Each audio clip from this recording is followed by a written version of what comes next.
Marie-Claire était assise à la table de la cuisine, une tasse de café à moitié vide devant elle, lorsqu'elle reçut l'appel. Le téléphone vibra sur la table en bois, et elle regarda l'écran pour voir le nom de son mari, Antoine. Un sourire se dessina sur ses lèvres alors qu'elle répondait.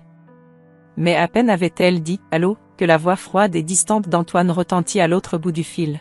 « Marie-Claire, je veux divorcer », déclara-t-il sans préambule. Les mots étaient comme une gifle. Elle cligna des yeux, incrédule. « Quoi ? Antoine, qu'est-ce que tu racontes ? Pourquoi ? Je ne veux pas en parler. Tu devrais contacter mon avocat, Lucien. Il s'occupera de tout. » La ligne se coupa avant qu'elle ne puisse répondre. Marie-Claire resta figée, tenant le téléphone contre son oreille, essayant de comprendre ce qui venait de se passer.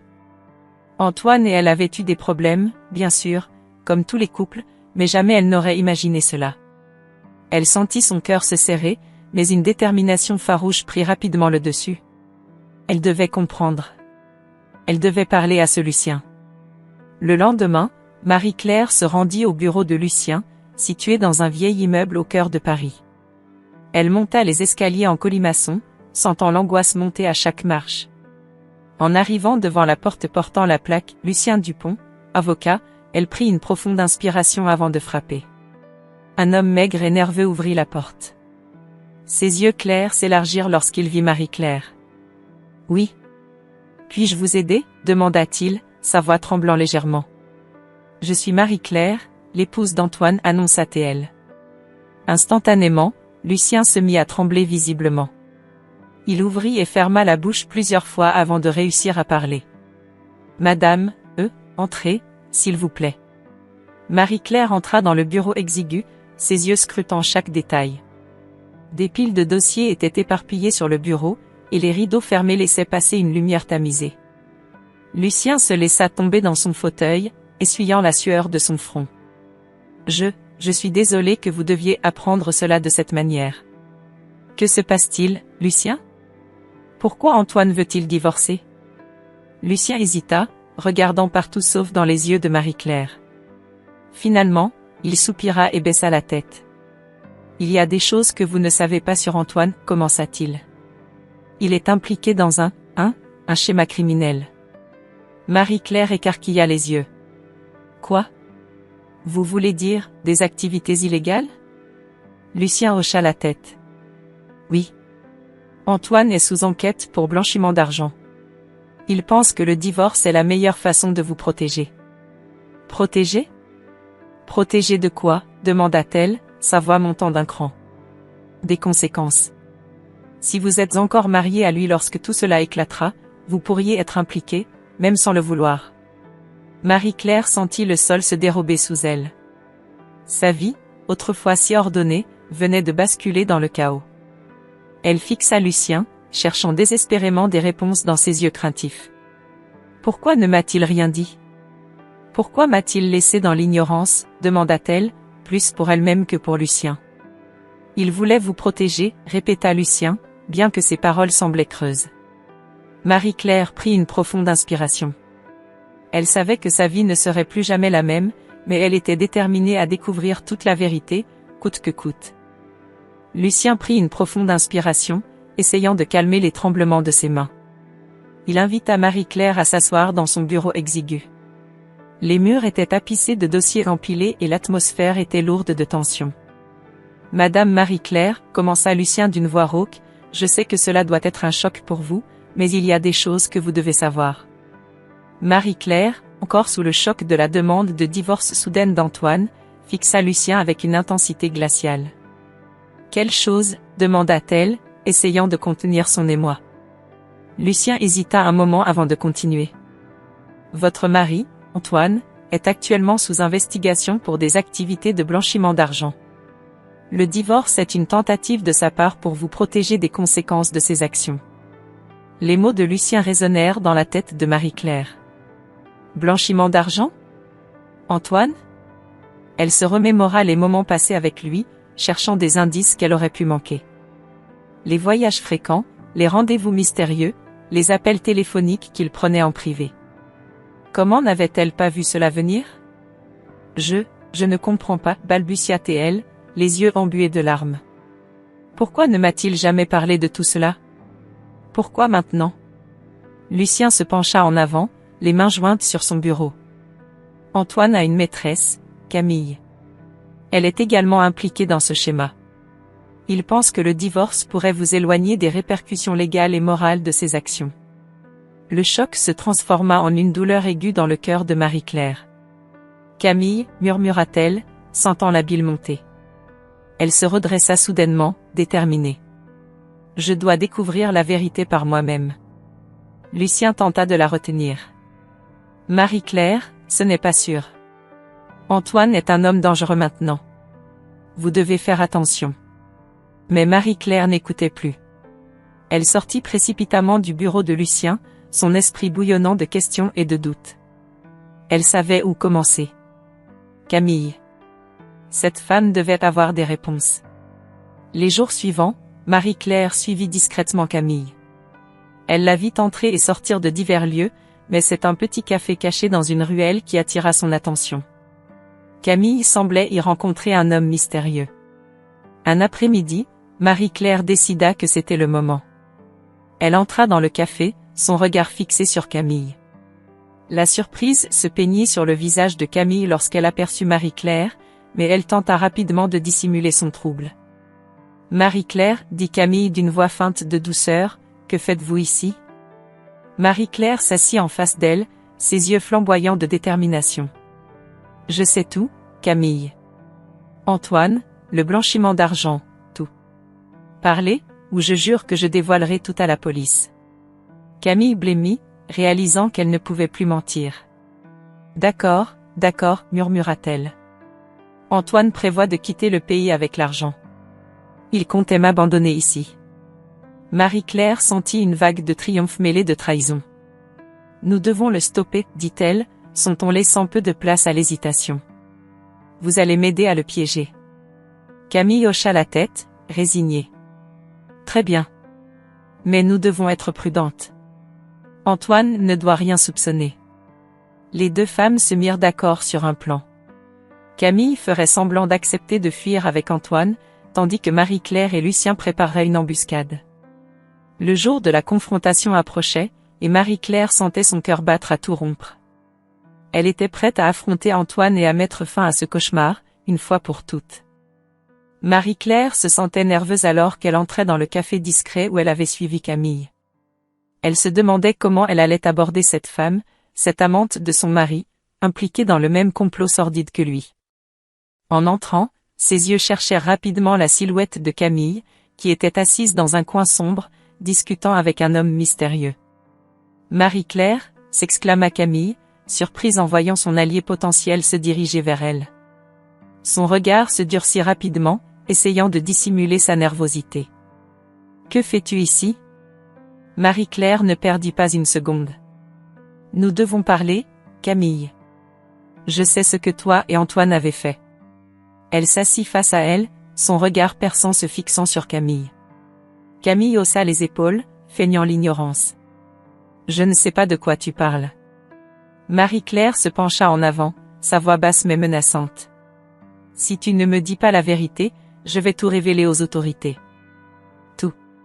Camille blêmit légèrement mais tenta de garder son sang-froid. « Et si je te disais que je n'ai rien à voir avec tout ça ?» Marie-Claire serra les poings sous la table, essayant de contrôler sa frustration. « Ne me prends pas pour une idiote, Camille. Je sais que tu es impliquée. Antoine te laisse derrière, tu sais. Il prévoit de fuir le pays avec l'argent et de te laisser tomber. » Les mots de Marie-Claire semblèrent frapper un nerf sensible. Camille baissa les yeux, son masque de confiance se fissurant. « Comment sais-tu cela ?» murmura-t-elle. « Lucien m'a tout dit, » répondit Marie-Claire, déterminée. « Maintenant, dis-moi tout ce que tu sais. » Camille soupira, réalisant qu'elle n'avait plus d'autre choix. « Très bien. Antoine prévoit de s'envoler pour le Brésil dans une semaine. Il a déjà transféré la majeure partie de l'argent là-bas. Il m'a dit que je devais rester ici pour couvrir ses traces, mais maintenant je vois qu'il comptait me trahir. » Marie-Claire sentit une vague de triomphe. « Alors aide-moi à le piéger. » Nous pouvons le coincer ensemble et récupérer l'argent. Camille fixa Marie-Claire, hésitante. Pourquoi devrais-je te faire confiance? Marie-Claire prit une profonde inspiration. Parce que nous avons toutes deux été trahies par l'homme que nous aimons. Et parce que si nous travaillons ensemble, nous avons une chance de sortir de cette situation avec quelque chose. Après un moment de réflexion, Camille hocha la tête. D'accord. Qu'est-ce que tu proposes? Marie-Claire esquissa un sourire léger. Nous allons lui tendre un piège. Tu vas lui dire que tu es prête à fuir avec lui, mais à la place, nous l'attirerons dans une situation où nous pourrons le faire arrêter. Les deux femmes passèrent l'après-midi à élaborer leur plan. Camille enverrait un message à Antoine, prétendant avoir changé d'avis et souhaitant le rejoindre dans sa fuite. Elles organiseraient un rendez-vous dans un hôtel discret, et Marie-Claire informerait Lucien pour qu'il puisse prévenir les autorités. Le jour du rendez-vous, Camille envoya le message tant attendu. Antoine répondit rapidement, confirmant qu'il serait là. Marie-Claire et Camille se préparèrent nerveusement, sachant que c'était leur seule chance de prendre Antoine en flagrant délit. Alors qu'elles attendaient dans la chambre d'hôtel, les minutes semblaient s'étirer indéfiniment. Enfin, elles entendirent des pas dans le couloir. La porte s'ouvrit lentement et Antoine entra, un sourire confiant sur le visage. « Camille, ma chérie, je savais que tu reviendrais à la raison, » dit-il en avançant vers elle. Marie-Claire sortit de sa cachette, son téléphone prêt à appeler Lucien. « Pas si vite, Antoine. » Antoine se figea, la surprise et la colère se mêlant sur son visage. « Marie-Claire? Qu'est-ce que tu fais ici? » « La partie est terminée, Antoine, » déclara Marie-Claire avec une détermination glaciale. « La police est en route. Tu ne t'en sortiras pas cette fois. » Antoine se retourna pour fuir, mais Lucien, qui était déjà arrivé avec des policiers, l'intercepta. Les policiers menottèrent Antoine sous les regards satisfaits de Marie-Claire et Camille. « C'est fini » murmura Marie-Claire en regardant les policiers emmener Antoine. « Enfin, c'est fini. » Mais elle savait que ce n'était que le début de son chemin vers la reconstruction de sa vie. Antoine, sans se douter de rien, accepte le rendez-vous proposé par Camille. Il pense que tout se déroule selon son plan et qu'il pourra bientôt s'enfuir avec l'argent qu'il a si méticuleusement blanchi. Camille et Marie-Claire, de leur côté, préparent minutieusement leur piège. Elles savent que c'est leur chance de mettre un terme aux agissements d'Antoine et de récupérer ce qui leur revient de droit. Le jour J, Marie-Claire et Camille se rendent au lieu de rendez-vous, un petit café discret en périphérie de Paris. L'atmosphère est tendue, chacune des femmes ressent l'angoisse de ce qui est sur le point de se produire. Elles prennent place à une table au fond du café, leurs regards rivés sur l'entrée. « Il va venir, tu verras », murmure Camille pour rassurer Marie-Claire, bien qu'elle-même soit envahie par le doute et la peur. Finalement, après ce qui semble être une éternité, Antoine apparaît à l'entrée du café. Il jette un coup d'œil rapide autour de lui, ne remarquant pas immédiatement la présence de Marie-Claire, cachée dans l'ombre. Il s'approche de Camille, un sourire confiant sur les lèvres. « Camille, ma chérie, es-tu prête pour notre nouvelle vie ?» demande Antoine en s'asseyant à la table. Camille, jouant son rôle à la perfection, lui sourit faiblement. « Oui, Antoine. Mais avant de partir, il y a quelqu'un que tu dois voir. » Antoine fronce les sourcils, intrigué. C'est alors que Marie-Claire sort de l'ombre et s'approche de leur table. Le sourire d'Antoine se fige, puis disparaît complètement. « Marie-Claire, que fais-tu ici ?» demande-t-il, tentant de masquer son inquiétude. « Je suis venue pour te dire que ton petit jeu est terminé, Antoine », réplique Marie-Claire avec une détermination froide dans la voix. Antoine se lève précipitamment, prêt à s'enfuir, mais il est immédiatement intercepté par Lucien, qui sort de sa cachette. Lucien, bien que tremblant de nervosité, tient fermement Antoine par le bras. « Tu ne vas nulle part, Antoine », déclare Lucien. « La police est en route. » À ce moment précis, des sirènes de police se font entendre au loin, se rapprochant rapidement du café. Antoine, se rendant compte qu'il est piégé, se met à paniquer. « Vous ne savez pas dans quoi vous vous êtes embarqué », crie-t-il, désespéré. Il y a un autre complice, quelqu'un que vous ne pouvez pas imaginer. Les policiers entrent dans le café, menottant Antoine alors qu'il continue de se débattre et de crier des avertissements. Marie-Claire et Camille échangent un regard, se demandant qui pourrait être ce mystérieux complice. Lucien, visiblement soulagé mais encore nerveux, s'approche de Marie-Claire. « Vous avez fait un excellent travail, Marie-Claire. Grâce à vous, nous avons pu arrêter Antoine. » Marie-Claire acquiesce, mais son esprit est troublé par la révélation d'Antoine. « Qui pourrait être ce complice ?» murmure-t-elle, plus pour elle-même que pour les autres. Camille pose une main réconfortante sur l'épaule de Marie-Claire. « Nous le découvrirons, ensemble. » Alors que les policiers emmènent Antoine menotté hors du café, Marie-Claire se sent à la fois soulagée et inquiète. La bataille est loin d'être terminée, mais elle sait qu'elle n'est plus seule dans ce combat. Leur regard se tourne vers Lucien, qui semble étrangement mal à l'aise. « Lucien, il y a quelque chose que vous ne nous dites pas ?» demande Marie-Claire, suspicieuse. Lucien déglutit avec difficulté. « Nous en parlerons plus tard. Pour l'instant, il est important que vous soyez en sécurité. » Marie-Claire acquiesce, bien que ses doutes sur Lucien commencent à se former. La vérité sur le complice d'Antoine devra être découverte, et Marie-Claire est déterminée à aller jusqu'au bout. Marie-Claire était encore sous le choc des événements récents lorsqu'elle apprit que le complice inattendu dans le complot criminel n'était autre que son propre frère, Pierre. Elle se souvenait de toutes les fois où Pierre et Antoine avaient passé du temps ensemble, et elle ne pouvait pas croire que son frère, quelqu'un en qui elle avait une confiance totale, puisse être impliqué dans une telle trahison. Marie-Claire prit une grande inspiration et décida de confronter Pierre.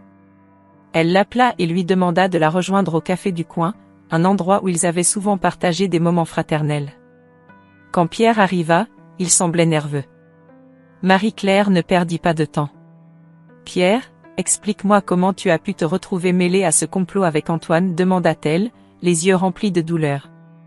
Pierre baissa les yeux, incapable de rencontrer le regard de sa sœur.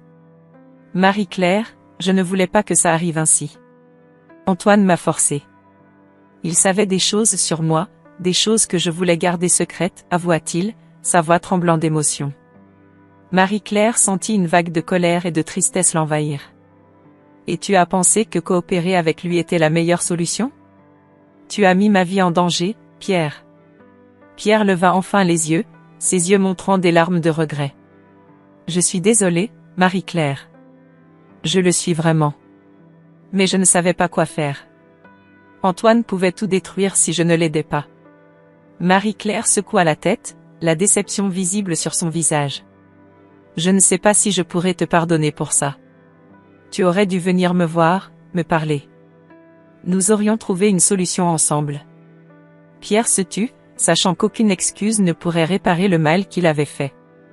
Marie-Claire se leva et quitta le café, laissant son frère seul avec ses remords. Déterminée à aller de l'avant, Marie-Claire se concentra sur la reconstruction de sa vie.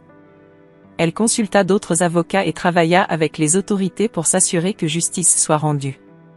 Pendant ce temps, elle et Camille devinrent proches, trouvant du réconfort et de la force l'une dans l'autre. Un jour, alors qu'elle fouillait les dossiers laissés par Antoine, Marie-Claire découvrit des preuves incriminantes qui changeraient tout. Parmi ces documents, il y avait des reçus et des transactions qui montraient clairement que Lucien, l'avocat de confiance, était en réalité le cerveau derrière le schéma criminel. Lucien avait utilisé Antoine et Pierre comme bouc émissaire pour masquer ses propres activités illicites. Marie-Claire n'en croyait pas ses yeux. Elle se rendit immédiatement au commissariat de police avec les preuves en main. Les autorités, après avoir examiné les documents, arrêtèrent Lucien pour fraude et activités criminelles. Une fois Lucien derrière les barreaux, Pierre fut innocenté de toute implication criminelle. Même si le chemin vers le pardon était encore long, Marie-Claire sentit un poids se lever de ses épaules. Avec le temps, Marie-Claire et Camille commencèrent une nouvelle vie. Elles ouvrirent un petit café ensemble, un lieu où elles pouvaient partager des moments de bonheur et de paix. Marie-Claire, malgré les cicatrices laissées par cette épreuve, trouva finalement la paix et l'amour vrai auprès de ceux qui l'entouraient. Elle savait qu'elle avait encore un long chemin à parcourir, mais elle était prête à affronter l'avenir avec courage et détermination. Après tout, elle avait survécu à une tempête et en était sortie plus forte que jamais. Si vous avez suivi jusqu'ici, abonnez-vous à la chaîne pour plus d'histoires émouvantes et captivantes comme celle-ci.